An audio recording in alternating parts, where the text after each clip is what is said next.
12 trata sobre el directorio en las sociedades anónimas. Ya bastante hemos hablado de algunas cuestiones del directorio y del órgano de administración a lo largo de la materia.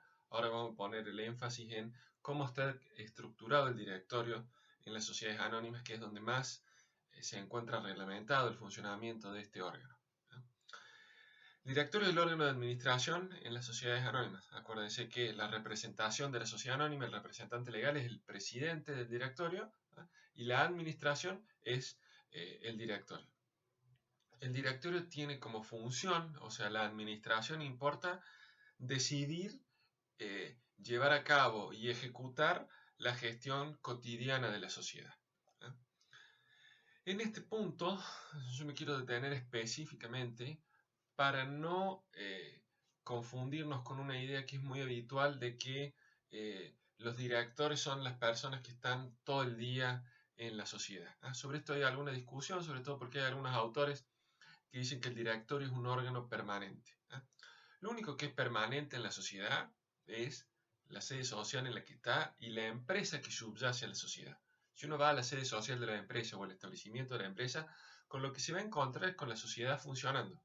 Y esa sociedad va a tener una estructura jerárquica, por supuesto, desde la recepcionista o el recepcionista que te atiende, que te abre la puerta, los distintos estamentos, hasta llegar a los jefes, hasta llegar a los directores de gestión o directores de cada uno de los departamentos de la empresa y hasta llegar al gerente general, al CEO.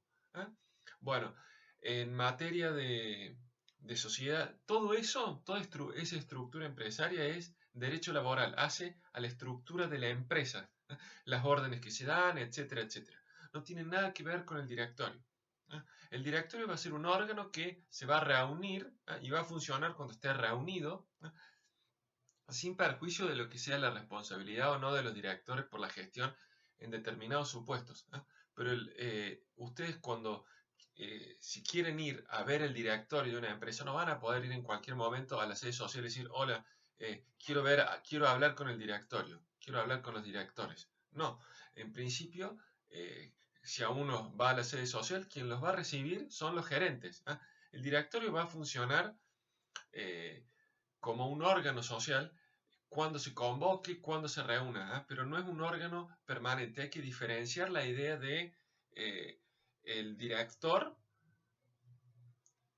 miembro del órgano de administración, y el funcionamiento del directorio con el funcionamiento de la empresa, con el día a día de la empresa. En todo caso, por supuesto, esto no va a ser lo mismo y esto creo que lo hemos visto, en el taller metalúrgico de Juan Pérez que en la gran empresa, ¿no? Pensemos Volkswagen, Arcor. A mí me interesa que estudiemos este tema desde este último enfoque, desde la gran empresa, porque además de que la sociedad anónima está pensada para eso, este ejemplo es el que nos va a poder permitir diferenciar la estructura de la empresa de la estructura jurídica de la sociedad que le sirve de sustento jurídico a esa empresa. En el taller de Juan Pérez puede pasar que el taller de Juan Pérez dedicado a esa actividad tenga sus empleados, pero sí, el accionista mayoritario de esa sociedad anónima sea Juan Pérez, que sea a la vez el único miembro del directorio, el presidente del directorio, el representante legal de la sociedad, y a su vez sea el dueño del taller y tenga dos empleados. Puede ocurrir eso, es muy frecuente, pero no digo que hay que negar ese hecho, eso es verdad. Y eso existe y eso no es ilegal absolutamente para nada. Lo que a mí me interesa es que a los fines conceptuales, que conceptualmente podamos diferenciar lo que es el directorio de la gerencia de la empresa y de la administración de la empresa. No es lo mismo la estructura societaria que la pirámide laboral subyacente, que la organización laboral subyacente. Vamos al ejemplo de Volkswagen. Vamos a tener el directorio de Volkswagen Argentina. Volkswagen es una filial de Volkswagen Alemania, ¿no? Una persona jurídica distinta de la casa matriz, vinculada, por supuesto, con contratos de provisión, etc., pero una sociedad distinta. Tendrá su sede social, supongo que en Buenos Aires la debe tener, y tendrá su directorio que se reúne en Buenos Aires.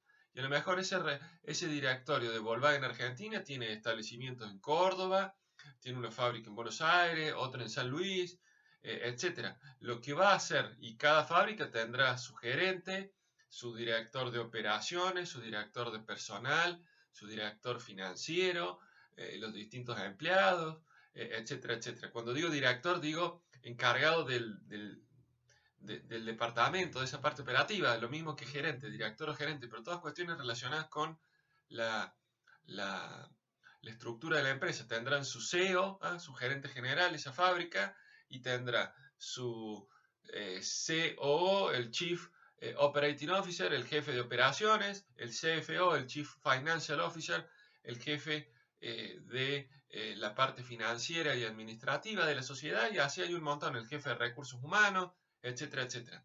Pero todas esas personas no tienen nada que ver con el directorio. ¿Pueden ser accionistas? Sí, pueden ser accionistas. ¿Pueden ser directores? Sí, pueden ser directores. Pero no es lo mismo analizar la estructura laboral de la sociedad que la organización jurídica de la sociedad. El directorio es un órgano que se va a reunir solo cuando sea convocado, no es un órgano permanente. Tenemos que diferenciar la estructura de la empresa del órgano. Dicho esto, nos remontamos un poco a los efectos de definir qué se entiende por la gestión del directorio de la administración, que es un poco lo que habíamos dicho en la bolilla 4 del contenido de la administración, que implicaba la gestión operativa, todo el desarrollo de actos necesarios a la actividad de la sociedad y al desarrollo del objeto social y de la actividad social de la sociedad. La gestión empresaria, todo lo relacionado con el control de la empresa que subyace a la sociedad, y la labor o las funciones que cumple el directorio en materia de gestión societaria, que tiene varias tareas. Una, por ejemplo, convocar asamblea, que ya hemos visto. Otra es encargarse de la elaboración de los balances.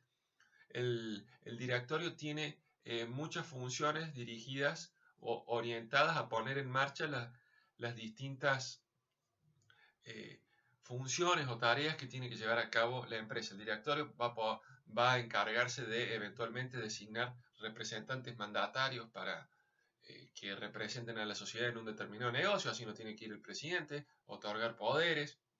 Básicamente, la función del directorio es controlar la gestión de la sociedad, llevar a cabo la gestión de la sociedad, ejecutar los mandatos que eventualmente le dé la asamblea en materia de gestión, ya nos vamos a referir a eso un segundo, y controlar el desarrollo de la empresa.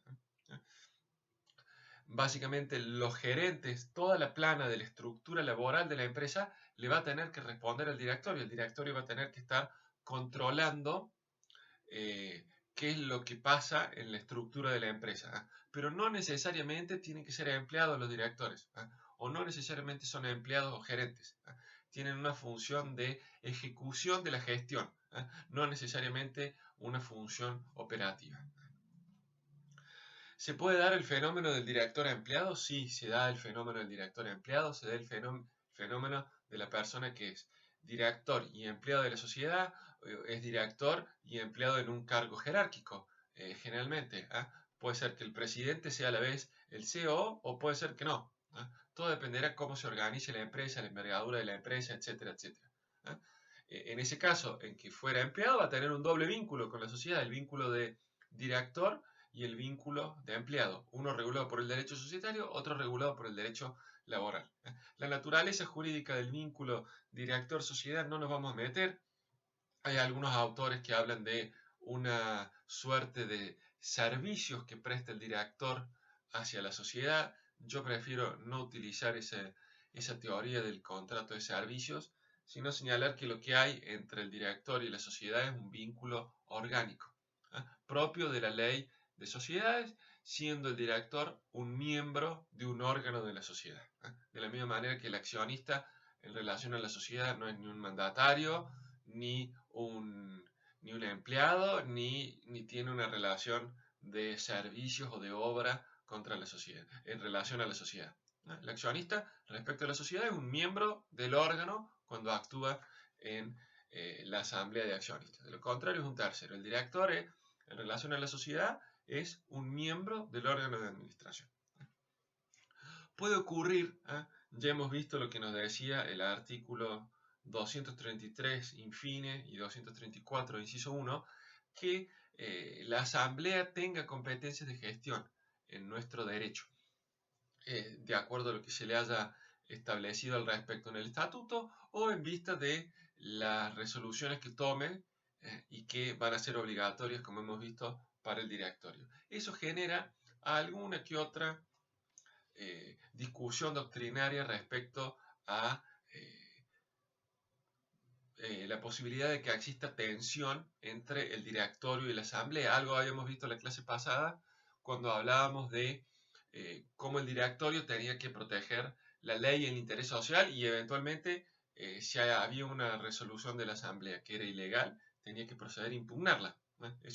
Esas cuestiones de tensión se pueden dar. Así está pensado o regulado nuestro derecho societario. Yo les dije que en el derecho comparado hay una tendencia a independizar al directorio, a diferenciar claramente lo que es el management de la sociedad, que es el directorio, de la propiedad del capital, que son los accionistas, ¿no? Y les di el caso de la asamblea de Teldar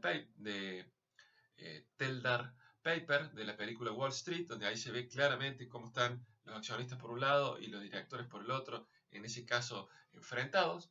En las sociedades abiertas es donde más debería existir en nuestro derecho el otorgamiento de mayor poder al directorio. Existe en vista de la ley de mercado de capitales una tendencia a ese sentido. En las sociedades cerradas está plenamente vigente el 234, inciso 1 y el 233 y da lugar a esa tensión que puede haber existente, por lo menos hasta que modifiquemos algunas maneras de pensar en el derecho societario, y se modifique la ley y se estructure de otra manera las grandes corporaciones en la Argentina.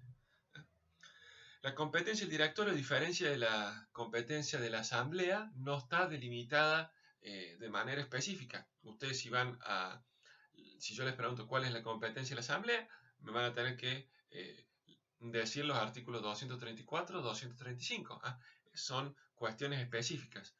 En materia de competencia del directorio, la competencia no está delimitada, sino que se relaciona con todo aquello vinculado con la gestión de la sociedad. Todo lo relacionado con la administración de la sociedad le va a corresponder al directorio. ¿Cuáles van a ser los límites? El objeto social. Ese va a ser el gran límite de actuación del directorio. Ya lo hemos visto un poco cuando hablamos del artículo 58. Y la competencia de los demás órganos. El órgano de administración no va a poder ejercer funciones que sean propias del órgano de gobierno o del órgano de fiscalización.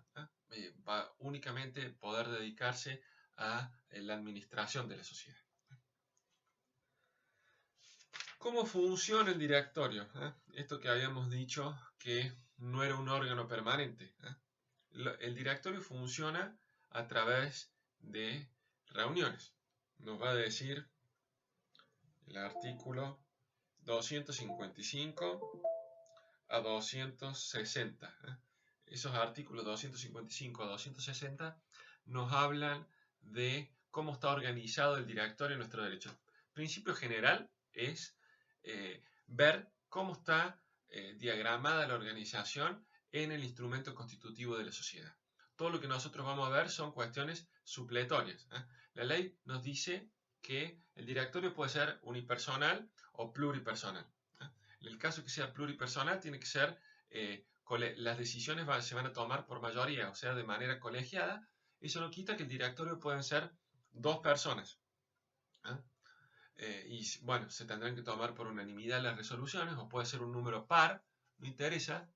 Lo único que las decisiones se van a tener que tomar por mayoría, como cualquier otro órgano colegiado.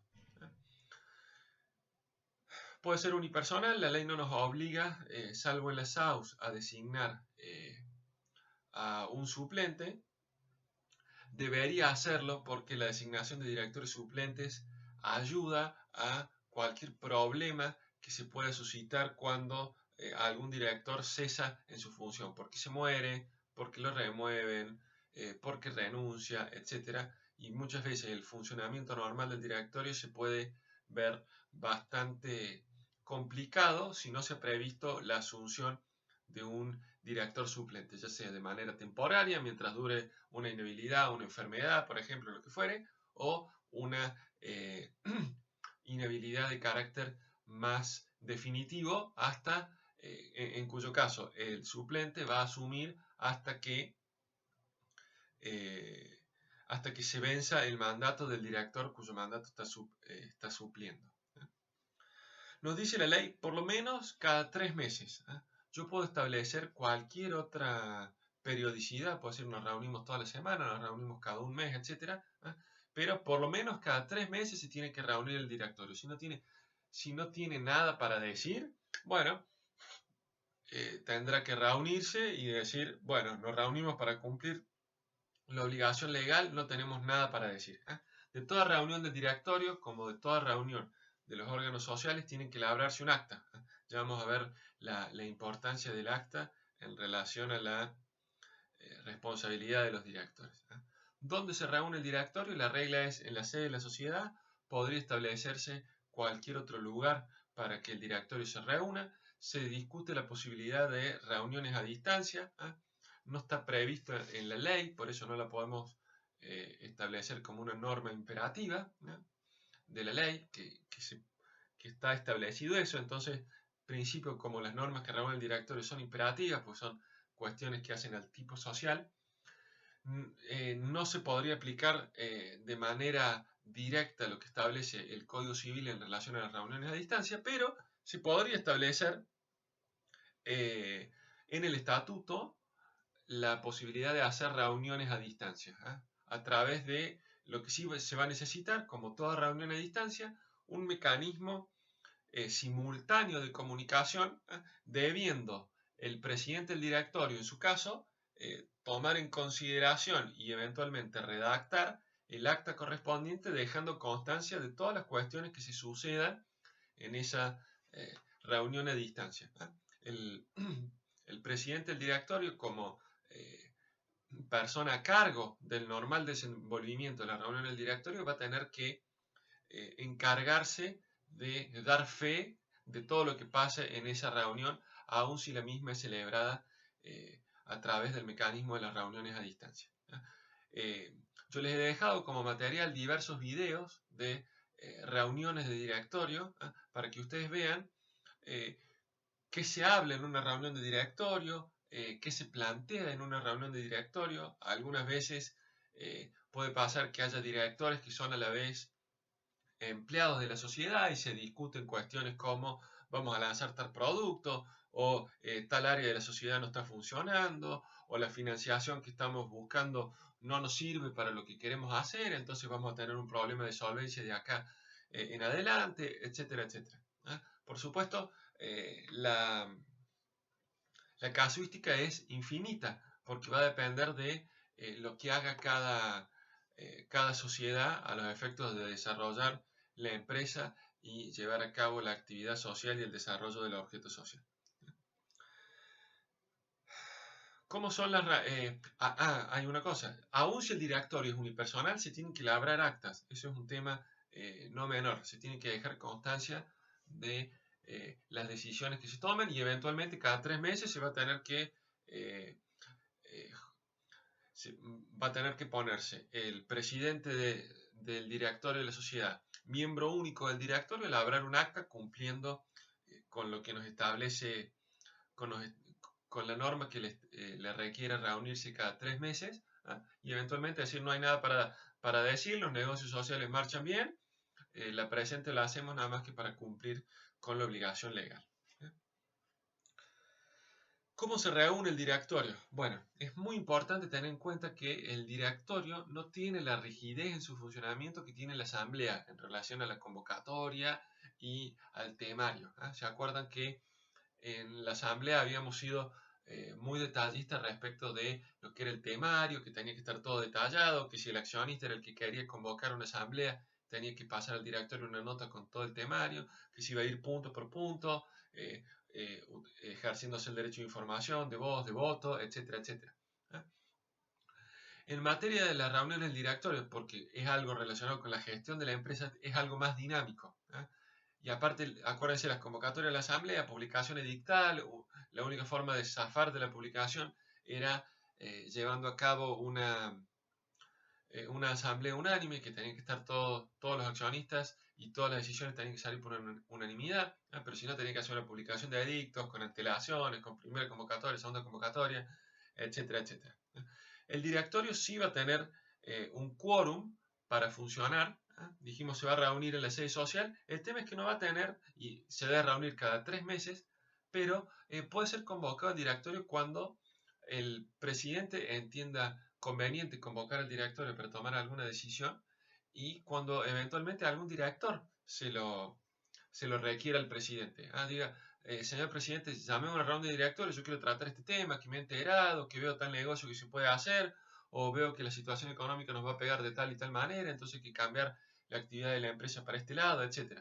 Es más, corresponde así hacerlo porque acuérdense que el artículo 59 de la ley establece que los directores tienen una responsabilidad profesional especial, ¿verdad? Tienen obligaciones, si bien no garantizan el éxito de la gestión, sí deben comportarse como un buen hombre de negocios y ser diligentes, sobre todo porque lo que ellos están haciendo, están administrando el patrimonio de otros. La, la sociedad, los dueños de la sociedad, entre comillas, son los accionistas, son los dueños del capital social de la sociedad. Quienes han hecho aportes a la sociedad han sido los accionistas. Los directores están actuando y llevando a cabo negocios con dinero ajeno. No son, si bien no son mandatarios, como ya habíamos dicho, no cabe la relación mandante-mandatario entre la sociedad y los directores, sino que los directores son funcionarios de la sociedad, son miembros, son la propia sociedad, no dejan de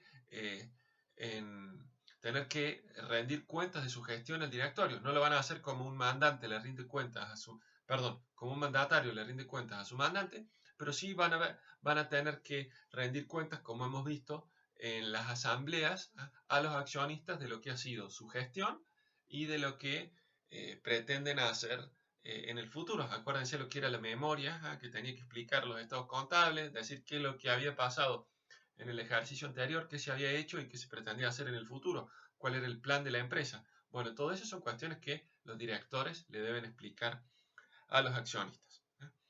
Dijimos cómo debe ser cómo es la convocatoria, la va a hacer el presidente, pero la puede hacer por lo menos cada 3 meses, dijimos, pero la puede hacer cada vez que lo estime conveniente o cada vez que algún director así se lo solicite. No hay publicidad efectivamente de la convocatoria, se dice que lo importante es que la comunicación le llegue al directorio. La lógica es que los directores tengan un fluido contacto, más allá de que sean a lo mejor miembros de grupos, más allá de que hayan sido designados por accionistas que a lo mejor están enfrentados. A lo mejor tenemos un accionista mayoritario que designa 4 directores y un accionista minoritario que designa 2 directores. Más allá de eso, de que a lo mejor entre esos 4 y esos 2 haya una pugna porque cada uno responde a un grupo accionario distinto, la lógica supone que esos directores mantengan un contacto fluido y que no se anden metiendo zancadillas en lo que son las comunicaciones, en las reuniones del directorio, porque eso aparte es algo muy simple de determinarlo, una cuestión de ir, pedir el libro y decir, che, toda esta reunión a mí no me convocaron, etc. Entonces, la práctica hace que las comunicaciones sean por teléfono, por mail, por cualquier tipo de vinculación rápida y práctica que tengan los directores entre sí, sin la necesidad de tener que estar notificándolos fehacientemente con un escribano o con una carta documento diciendo convoco a reunión de directores. A lo mejor cuando hay conflicto y la sociedad ya no se aguanta más, el conflicto interno entre los directores, puede darse esa situación de cartas documento y notificaciones vía escribano. En principio no debería darse o debería tratar de evitarse esas cuestiones porque son onerosas al vicio. Pero no existe toda la formalidad que hay con publicaciones en el boletín oficial y esas cosas que hay que publicar durante determinados días, etc. Eso no ocurre que pasa en las asambleas, eso no ocurre en el directorio. En relación al temario, el temario no es algo, no es algo fijo que tiene que estar establecido. Si bien el presidente cuando convoca o el director cuando le solicita al presidente que convoque tiene que establecerle un temario para que no se junten a verse nada más que las caras, la idea es que ese temario sea amplio y sea libre. Todo en base o teniendo en cuenta esta idea de llevar a cabo una administración eficaz, cumplir con el estándar de conducta de la diligencia y lealtad del buen hombre de negocios. Convocadas, que son las reuniones de directorio, los directores tienen obligación de asistir a las mismas. Eso hace su responsabilidad. Eventualmente el día de mañana, si no van a las reuniones o pueden ser sujetos de alguna responsabilidad o incluso podría verse menguada la remuneración de ese director que no iba nunca a las reuniones del directorio y que nunca se preocupó por cómo llevar adelante la gestión social. Ya vamos a estudiar bien más adelante el artículo 261, que es la remuneración. Les adelanto que la Asamblea, al momento de considerar, bueno, esto lo hemos visto en el 234, la Asamblea, al momento de considerar la gestión de los administradores, también va a tener que expedirse sobre su remuneración. Y ahí se va a fijar una suma de dinero que se le va a abonar a cada uno de los directores. A lo mejor se debería, yo creo que se deberían hacer en algunos supuestos diferencias de acuerdo a lo que haya hecho cada director, pero si no, algunas veces hay una remuneración homogénea para todos lo mismo, se abona a cada director, no al directorio en sí, sino a cada director se le abona una remuneración y una de las pautas que podría tenerse para determinarse la remuneración del directorio no es qué ha hecho, a cuántas reuniones de directorio fue, cuántas veces no fue, estuvo siempre de vacaciones, entonces no lo vamos a remunerar, etcétera, etcétera. Siempre la remuneración es algo que se da luego de que el directorio lleva a cabo su gestión. Ya vamos a ver algunos cuestionamientos que se hacen al respecto. Dijimos reuniones en las sedes sociales o de otra forma que se hubiera establecido. Primer cuestionamiento o cuestión a reflexionar, parecido a lo que pasaba en materia de sociedades anónimas. ¿Pueden los directores pueden los directores concurrir a la reunión de directorio con asesores? Con un escribano, con un contador, con un ingeniero, etc. Toda una discusión doctrinaria que no está planteado, no está regulado en la ley. Hay algunos autores que sostienen, yo creo que no es malo este criterio, es decir, oiga, si usted es director de la sociedad, ha sido designado en su cargo supuestamente por sus conocimientos, ha sido designado por los accionistas, porque los accionistas han hecho, entre comillas, un voto de confianza para que usted le maneje la plata de ellos, para que usted lleve adelante o tenga las riendas de la sociedad. Se supone que debe ser versado en la tarea o en el área de actividad de la empresa. Pasa muchas veces, uno ve en la política, que designan a un chef miembro del directorio del Banco Nación, o designan a la cuñada, o a la novia, o al amante en el directorio de una empresa pública, o de un banco nacional, o de un banco provincial, o de lo que fuere. Bueno, esa persona, por supuesto, no sabe, a lo mejor, si es un banco, por ejemplo, una compañía de seguros, son negocios muy específicos. No puede ir un jardinero a ser director del Banco Central no del Banco Central, para ser una sociedad anónima, del Banco Nación o del Banco de Córdoba. Se supone que tienen que ser personas que sepan manejarse en el rubro en que se maneja la sociedad y no tengan que ir a una reunión de directorio acompañado por un contador que le explique de qué se está hablando en esa reunión de directorio, ¿no? Se supone. Lo mismo una persona versada en los negocios, se supone que algún conocimiento legal debe tener, debe manejar, y si no, que sea asesorado antes. Pero no puede ir un director a una reunión de directorio y, por ejemplo, no saber leer un balance o no saber leer un balance y ver si la sociedad tiene solvencia o no económica, o si, bueno, ¿se acuerdan lo que yo les había explicado? Esos ratios, esos indicadores que uno podía ver en el balance, bueno, son cuestiones que un director el día de mañana tendría que manejar de manera práctica porque hacen a la gestión de la sociedad. Entonces, bajo este orden de ideas se discute bastante que los directores puedan asistir acompañados de asesores a las reuniones de directorio. La lógica sería que no, pero hay toda una discusión doctrinaria al respecto, ya que no está prohibido.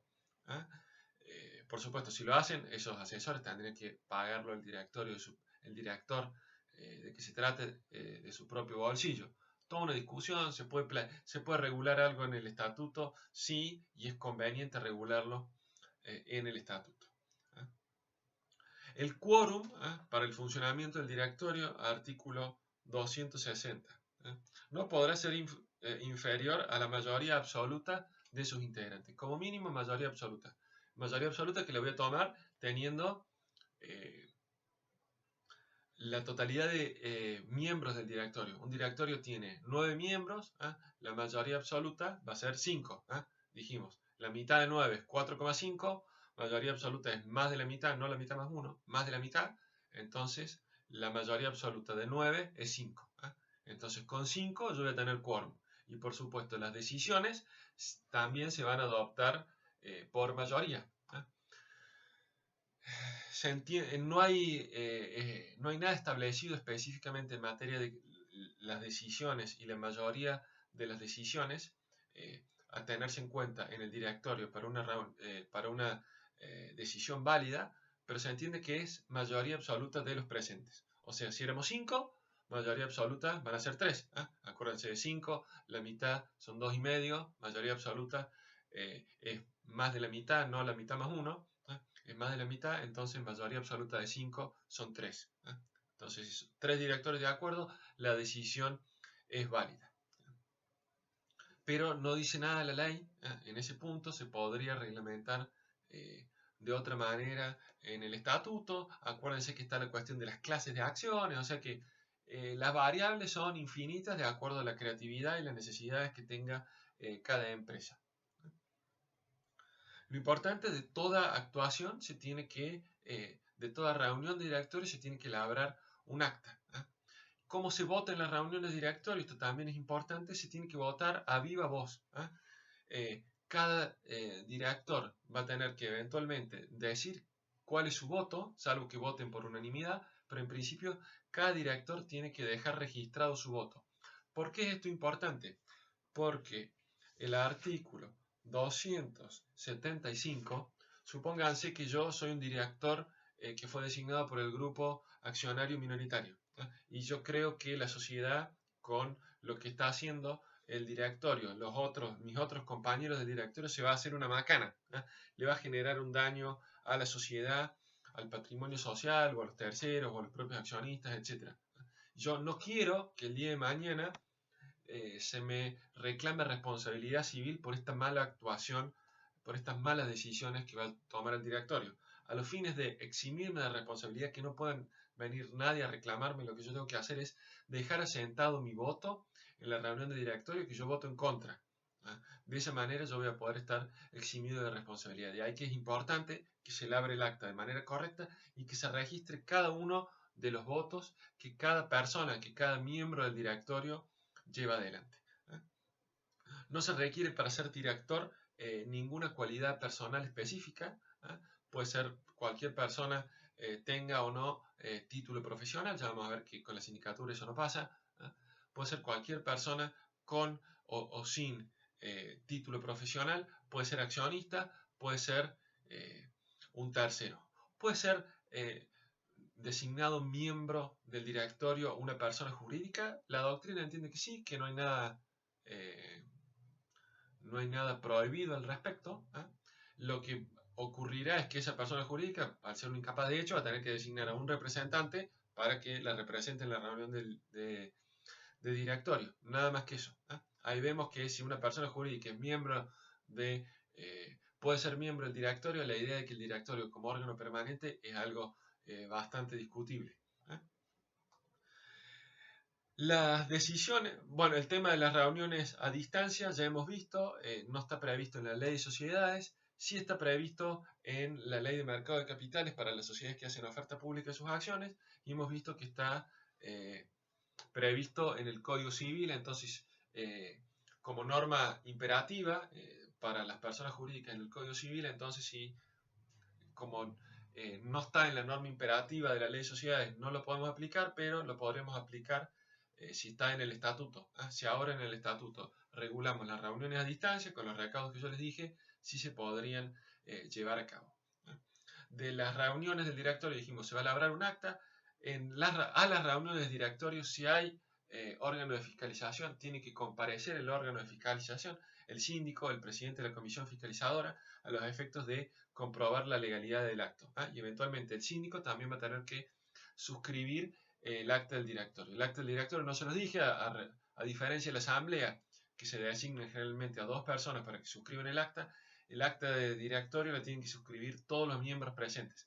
También como una cuestión para que el director, que se quería eximir de la responsabilidad, también firme, controle que el acta ha sido elaborada de manera correcta y pueda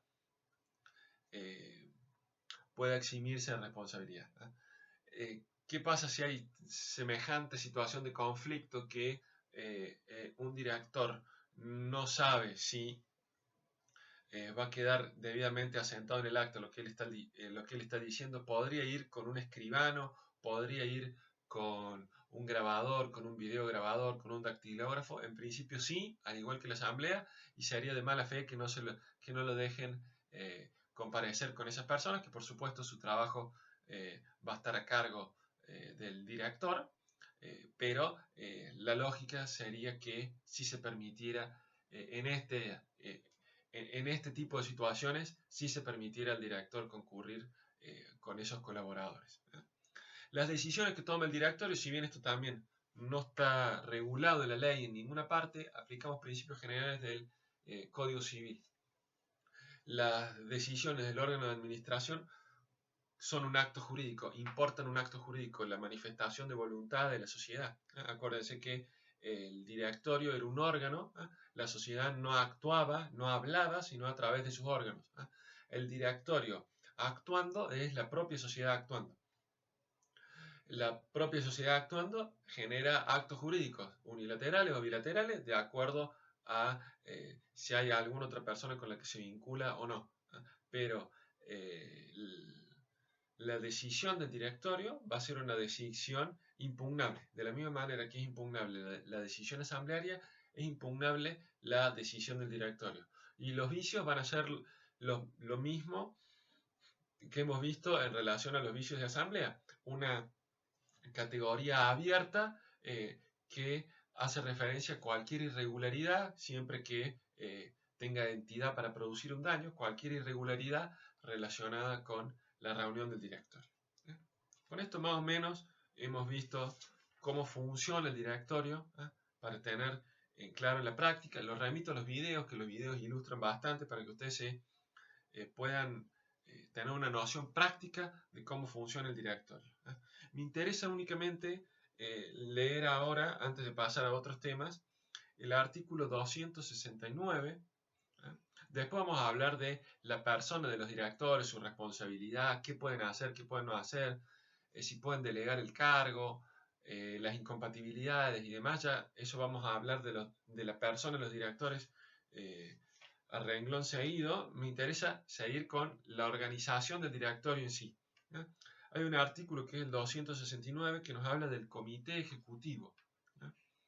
El comité ejecutivo no es un órgano distinto de la sociedad, sino es algo que se puede, una forma de organización que se puede plasmar en el estatuto, en donde se permite a una parte del directorio funcionar a cargo de la gestión ordinaria de los negocios. No pasar a ser la gestión en general de la sociedad y el control, etcétera, sino encargarse de la gestión ordinaria de los negocios. Vamos a leer el 269. El estatuto puede organizar un comité ejecutivo integrado por directores que tengan a su cargo únicamente la gestión de los negocios ordinarios. El directorio vigilará la actuación de ese comité ejecutivo y ejercerá las demás atribuciones legales y estatutarias que le correspondan. Responsabilidad. Esta organización no modifica las obligaciones y responsabilidades de los directores. El comité ejecutivo, para que ustedes lo tengan bien presente, es una parte del directorio.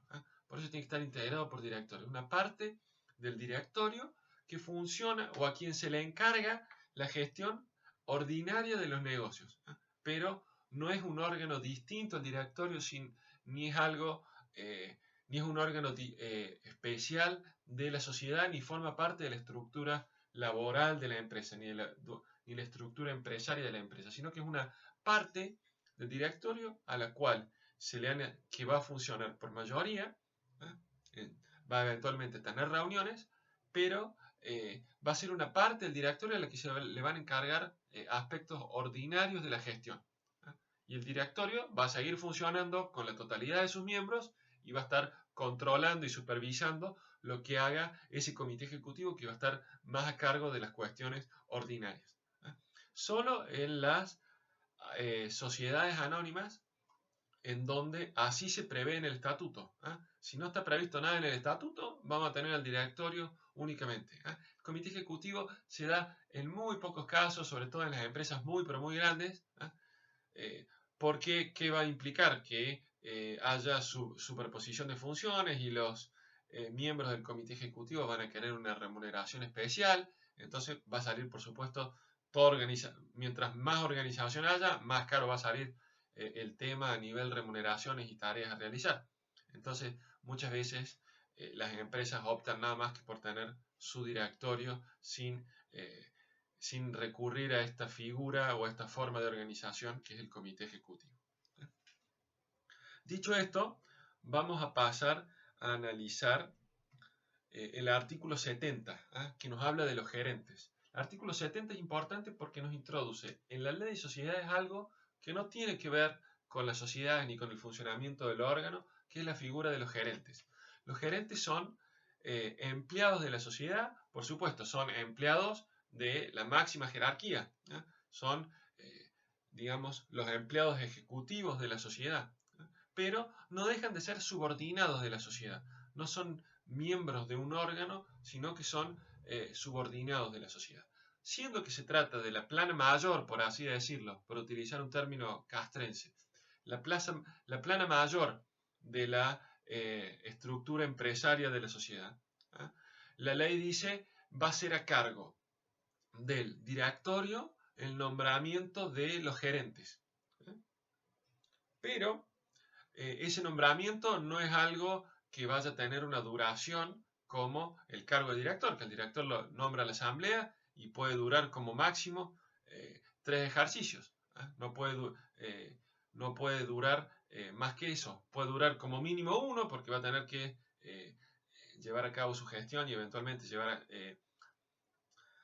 confeccionar los estados contables. Por lo menos un ejercicio va a tener, pero no más de 3. Y van a poder ser reelegidos, por supuesto, pero va a estar siempre escalonado su designación como director, porque acuérdense que la idea es estar evaluando qué es lo que hace el director y eventualmente, por simple mayoría, decir, fulano, usted no es más director de la sociedad sin necesidad de darle ninguna causa. La designación de los gerentes de la sociedad es un acto muy importante que puede realizar el directorio, porque los gerentes son aquellas personas que van a llevar la gestión específica de la sociedad y de la empresa que subyace a la sociedad. Son quienes tienen las funciones ejecutivas de el quehacer societario, si se quiere, o el quehacer empresario. El directorio va a establecer las políticas de la administración y los gerentes son las personas que se van a encargar de llevarlas a cabo. El CEO dijimos que va a ser el gerente general, va a estar, toda sociedad va a tener su gerente de administración o de finanzas que va a ver cómo administrar la sociedad, los recursos humanos, la plata que entra, la plata que sale, etc. Va a tener alguien dedicado a la parte operativa, si somos una fábrica, las personas dedicadas a controlar que se produzcan que se lleven a cabo que se confeccionen los productos en la forma correspondiente que se tiene que cumplir, reunir la materia prima, vincularse con los proveedores, etcétera, etcétera. Eso va a ser la parte de la producción. Si somos, por ejemplo, una empresa de servicios, un diario, por ejemplo, que el diario vende información, en la parte operativa van a estar los periodistas, van a estar los editores de los periodistas, los que fijan la línea editorial, etcétera, etcétera. Y va a tener toda empresa, por eso le digo, todo va a depender de cada empresa, grande, chiquita, la actividad que realice, va a tener también una parte de marketing, que va a ser la encargada de las ventas y de vincularse con terceros y de la publicidad, que puede ser mayor o menor, puede estar asociada con otras sociedades, pero hay distintas funciones dentro de una empresa. Generalmente cada área tiene su propio gerente que reporta a un gerente general. Las grandes empresas, no acuérdense, mi idea es, para que ustedes entiendan bien todo este fenómeno, estudiar el tema desde la óptica de Volkswagen, desde la óptica de Arcor, desde la óptica de La Voz del Interior, Sociedad Anónima, desde la óptica de José Aladio e Hijos, Sociedad Anónima, grandes empresas que tienen una estructura societaria compleja, no como dijimos el taller metalúrgico de Juan Pérez, con todo el respeto a Juan Pérez, a la persona que tenga un taller metalúrgico, que es un negocio si bien complejo, pero estructuralmente más sencillo. Los gerentes tienen, como dijimos, son designados y son dependientes, son subordinados de la sociedad, son empleados. Si bien son de la alta jerarquía, los empleados, pero no dejan de ser empleados. Por ende, la duración en su cargo va a ser ilimitada, va a ser hasta que se jubilen. Por supuesto, los voy a poder despedir, sí, los voy a poder despedir, los voy a poder rebajar de cargo y que vayan a otro cargo, sí, pero me voy a comer un juicio laboral porque no puedo estar alterando las condiciones de trabajo así porque sí. Y lo importante en materia de gerentes son dos cuestiones que se vinculan con la ley de sociedades. Tres cuestiones. Primero, gerentes pueden ser los directores. Puede ocurrir que un director, que a la vez puede ser o no accionista, sea designado como gerente. Pero no necesariamente. Cualquier persona puede ser designada como gerente. Puede un empleado de toda la vida ascender a ser gerente, incluso ascender a ser director, o puede el dueño de la empresa, el accionista mayoritario, ser a la vez, como dijimos, el director, el presidente del directorio y a la vez el gerente general. Todo va a depender de la organización de esa sociedad. Primera cuestión, esto de si los directores pueden ser o no gerentes. Segunda cuestión, ¿tienen responsabilidad los gerentes? Sí, los gerentes tienen responsabilidad societaria. Esto no es un tema menor también a tenerlo en cuenta. Ya vamos a leer el 270 para que quede leído, pero los gerentes responden como los directores. Y tercera cuestión, como consecuencia de esto último, van a estar obligados los gerentes a asistir a las reuniones de asamblea y a las asambleas de accionistas y a las reuniones de directorio. Va a ser necesaria su presencia porque van a tener que rendir cuentas también de su gestión a los accionistas y a los directores. Por supuesto, ellos van a llevar a cabo las funciones ejecutivas de las políticas de administración que les dicta el directorio, pero no por eso van a estar desobligados. Van a tener responsabilidad y van a tener un estándar de responsabilidad también, de buen hombre de negocios y de buena fe en relación a la sociedad, derivado de la ley de sociedades y también de la ley de contrato de trabajo, que obliga al dependiente a actuar de buena fe en relación a su empleador, en este caso la sociedad. Dicho esto, vamos a leer el artículo 270. Nos dice lo siguiente: el directorio puede designar gerentes generales o especiales, sean directores o no, revocables libremente. ¿Qué quiere decir esto de revocables libremente? En cualquier momento yo lo puedo echar.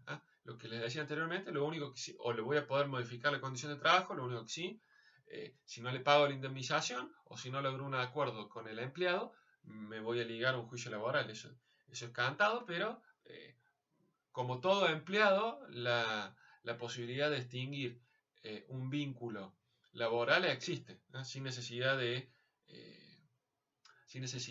arguir una causa, de manifestar una causa. Revocable libremente en quienes puede delegar las funciones ejecutivas de la administración. responden ante la sociedad y los terceros por el desempeño de su cargo en la misma extensión y forma que los directores. Su designación no excluye la responsabilidad de los directores. Con esta idea de que el directorio tiene esa función de vigilancia de los negocios sociales. Entonces, por más de que, es más, al contrario, si hay algo por lo cual tendrían que responder los directores es por lo que están haciendo los gerentes que ellos designaron.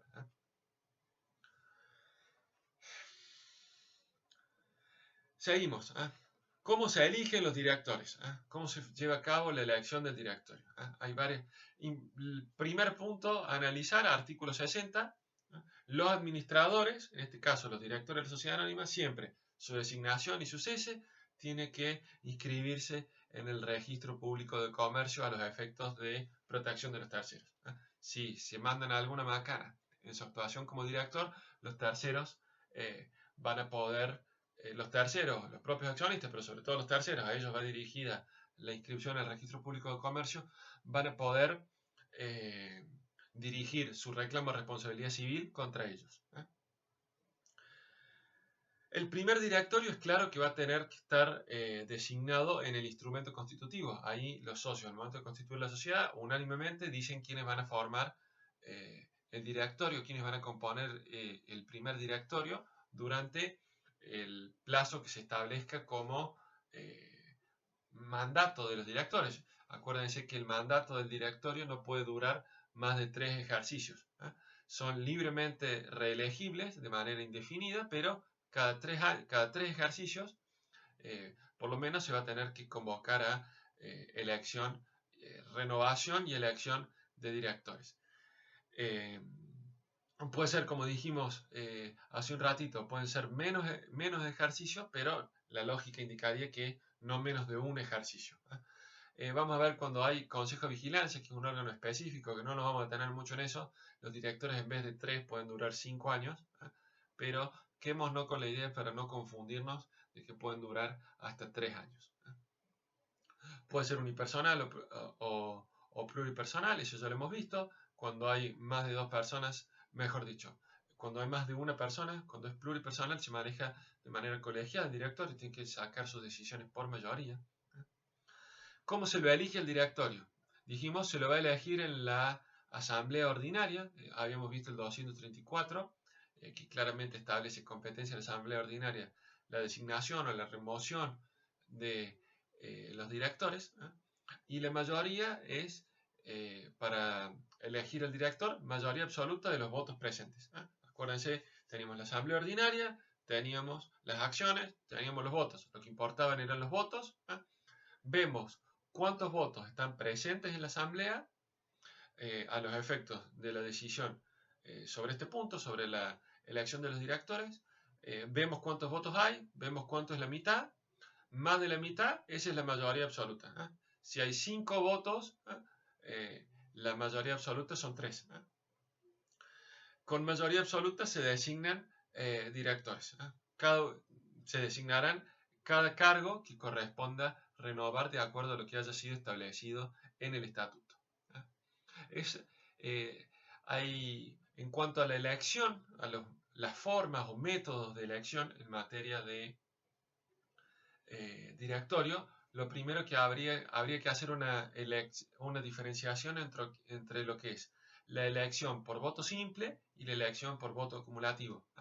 Ya vamos a ingresar específicamente en ese tema. Sí me interesa detenerme 2 segundos en lo que era la elección por clase del directorio. Acuérdense, clases de acciones, artículo 207. La ley establece claramente que se puede el directorio ser elegido por clases, en cuyo caso, si se ha establecido la elección por clases a los efectos de configurar el directorio, no va a poder procederse por voto acumulativo en esas elecciones por clase. Pero tiene que estar, o sea, el voto acumulativo no es compatible con la elección por clase.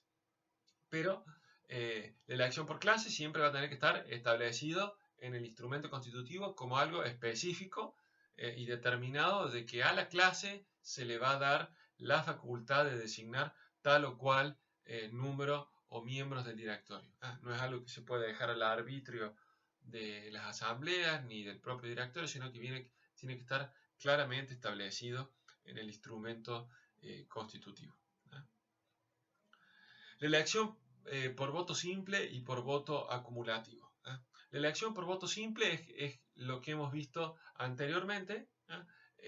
Gana el candidato que obtiene la mayoría absoluta de los votos presentes en relación al cargo al que se ha propuesto. Gana la mayoría, eso es lo que es el voto simple. La ley establece en su artículo 263 el instituto o el sistema que se llama acumulación de votos o voto acumulativo. La elección por clase era el 262, no lo leemos porque no tiene sentido. El 261 nos habla de remuneración, habíamos leído desde el 255 al 260, el 261 ya lo vamos a leer, el 262 lo damos por leído, el 263 nos habla del voto acumulativo. El voto acumulativo es una forma, una manera, un sistema de elección de los directores, que se caracteriza por ser un sistema de elección proporcional, que está pensado por la ley para ayudar a que las minorías eventualmente puedan, ejerciendo este derecho de voto acumulativo, designar a algún director, sobre todo en aquellos directorios donde hay muchos miembros. Como derecho, el voto acumulativo es un derecho inderogable del socio. Entonces yo no podría, en un instrumento constitutivo, derogar el sistema de voto acumulativo o establecer condiciones que hagan dificultoso su ejercicio. El único supuesto en donde no va a haber voto acumulativo es, como dijimos anteriormente, si hay elección por clases. Pero si no hay clases de acciones, no puede establecerse mecanismos en el instrumento constitutivo que hagan dificultoso o imposible de ejercer el derecho acumulativo. El voto acumulativo permite, no asegura, ¿no? Esto es importante, permite, no da la seguridad, pero da la posibilidad al socio minoritario de que pueda acumular sus votos y en base a esa acumulación de votos lograr que algún candidato por él propuesto pueda ocupar un cargo de directorio.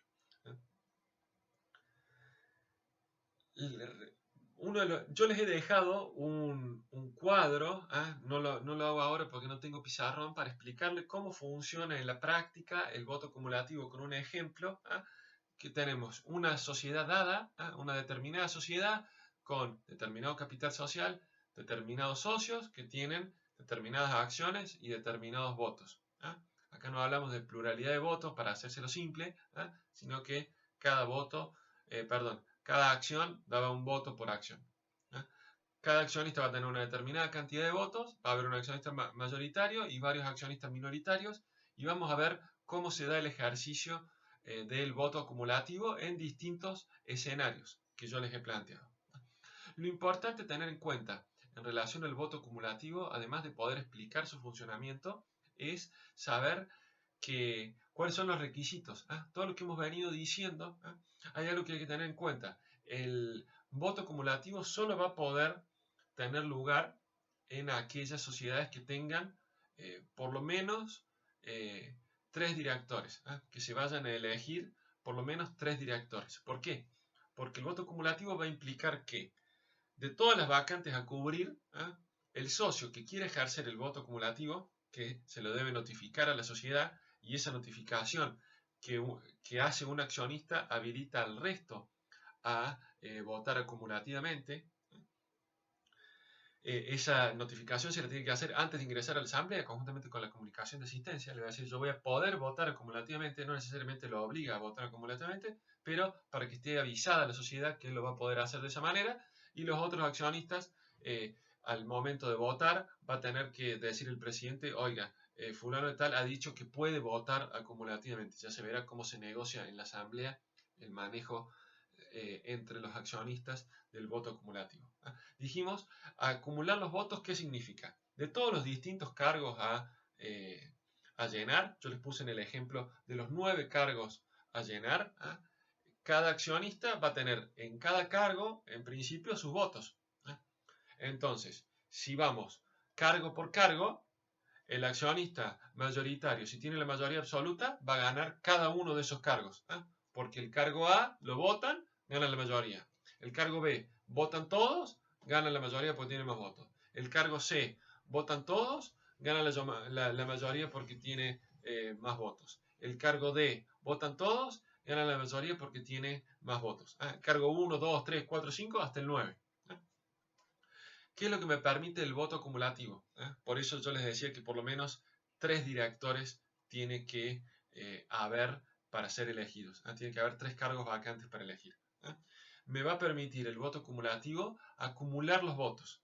Esto es, todos los votos que yo hubiera tenido en todas esas vacantes, los sumo, los acumulo, los multiplico. Yo tenía, supónganse, 1000 votos para cada uno de los cargos. 1000 votos, porque esos son mis votos como accionista. Tenía 1000 votos que iba a votar el cargo 1, 1000 votos que iba a votar el cargo 2, 1000 votos que iba a votar el cargo 3. Acumular, ¿qué implica? Tener todos esos votos juntos, 9000 votos. O sea, 1000 votos que tendría en cada uno de los cargos por el número de cargos. Tendría 1000 votos, 9000 votos. Esos 9000 votos, lo que me dice la ley, usted los puede usar de manera acumulativa. Los acumula y los puede distribuir en 1/3 de las vacantes a cubrir. Si tiene 6 vacantes a cubrir, puede con esos votos votar en la elección de 2 directores. Si tiene 9 cargos a cubrir, como es el ejemplo que yo les di, puede en 3 vacantes a cubrir votar en una vacante con 9000 votos o en una vacante con 4500 y en otra vacante con 4500. O en cada una puede votar 3000, 3000, 3000. Puede agarrar esos 9000 votos acumulados y distribuirla como quiere en ese tercio de los cargos a cubrir. Por supuesto, en los 6 primeros no va a tener votos, porque esto es bien importante tenerlo en claro. O se vota acumulativamente o se vota de manera simple. No se puede votar con unas acciones una cosa y con otras acciones lo otro, con unos votos así y con otros votos así. No se puede. O se vota de manera acumulativa o se vota de manera simple. Es por eso que quien tiene la mayoría por sí solo no va a votar nunca acumulativamente, porque no le va a convenir, porque él con mayoría gana. Entonces, si votara acumulativamente, lo único que va a poder es votar en 3 cargos, va a ganar esos 3 cargos, porque si ya ganaba por voto simple, por voto acumulativo, más aún lo va a ganar, pero el resto ganará el resto de los socios, no lo va a ganar el voto mayoritario. Por eso, como les decía, el voto acumulativo está previsto para beneficiar a las minorías. El artículo 263 les dice, no puede establecerse el voto acumulativo de una manera, no puede elegirse el directorio de una manera que se vulnere el voto acumulativo. ¿Cómo sería una forma de vulnerar el voto acumulativo? Y por ejemplo, tenemos un directorio de 6, en donde decimos que se va a renovar parcialmente por de a 2, digamos, de a 2 cargos por ejercicio, supónganse. De esa manera, yo tenía un directorio de 6, en donde al accionista minoritario podría votar acumulativamente, si se renuevan esos 6, podría votar acumulativamente en 1/3 de esos 6, o sea, en 2, no lo va a poder hacer, porque si solo se renuevan 2, se renuevan este ejercicio, se renuevan 2. El ejercicio que viene se renuevan 2 y el ejercicio siguiente se renuevan 2. Por supuesto, mientras van quedando los directores anteriores, ¿no? Pero si se establece esa manera, esa renovación escalonada de a 2, 2 y 2, al tercer ejercicio yo voy a haber renovado todo el directorio, pero un directorio de 6 lo voy a haber renovado en 3 escalones de 2. Y teniendo 2 cargos a elegir, nunca voy a tener el 1/3 que me habilita la ley para ejercer el voto acumulativo. Siempre el voto acumulativo es multiplicar la cantidad de votos que yo tuviera por todas las vacantes y utilizar esos votos para distribuirlos en un tercio de las vacantes a cubrir. Si tuviera 7, bueno, las haré en 2. No hay 2 vacantes y no hay 2,33 vacantes, sino que lo distribuiré en 2 vacantes a cubrir. Entiendo que con eso no nos vamos a poner a leer el artículo 263 porque es muy largo. Entiendo que con eso queda más o menos explicado el tema del voto acumulativo. Acuérdense, es una forma de elegir al directorio. Con esto vamos a terminar este punto y vamos a seguir a continuación con el análisis ya de la persona del director, no del directorio, sino la persona del director, sus pautas de actuación, su remuneración, su responsabilidad, etc.